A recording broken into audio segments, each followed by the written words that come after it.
Present thoughts with Nate Robinson, former NBA player and slam dunk contest winner, as he's suffering high blood pressure, which is affecting his kidneys, and he says he doesn't have long to live. You know, what are you eating? What are you drinking? What are you consuming? You just really don't know.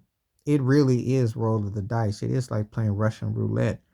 So often than not, you think you're eating well, you're drinking well, and then boom, you just don't know. It's like if you're slapping up in you and you're breathing and there's so many things that you have to do so subtly, so openly that you have to pretty much less is more really. They don't tell you that. They push organic, they push that. But you have to take it upon yourself. You really can't trust what they're telling you in so many capacities. And I don't care about your social status because Nate Robinson is not an older cat. It can impact.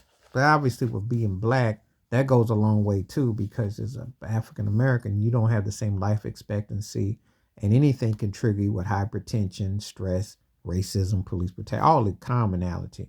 That does play a factor. But let's just say as an athlete, you're eating, drinking, you're doing certain things. I think you'd be pretty physically fit. And then things creep up on you. Silent killers, which they don't tell you. They charge a higher amount of money for you to have insurance and health care, but then they side other things that work against you. So it's working for and it's working against you. And this is just really sad news that a young man who was very athletic. I wasn't the biggest fan of his game per se, but I remember when he was in college with UW, and he definitely had spring in him. He definitely had some spring in him. Like if you grew up watching Spud Webb, well, Nate was like the continuation of that. But I always said more athletic than I really bought him as a basketball player per se. Because I still remember the game against the Lakers against Kobe, and he hanging on the rim, they getting their butt waxed. And I said, "Come on, man, you getting waxed? Yeah, you can get up, but your team is not doing much." But he was athletic, make no mistake about it. However, that's irrelevant at this point because he's too young, and you thinking this is just horrific news to hear that he's saying he don't have much time left to live.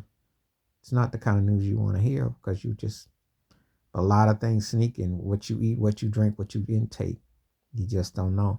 And I tell you, them pharmaceutical pimps who wear them white coats at the drug places, at Walmart and different places, they down with taking you out.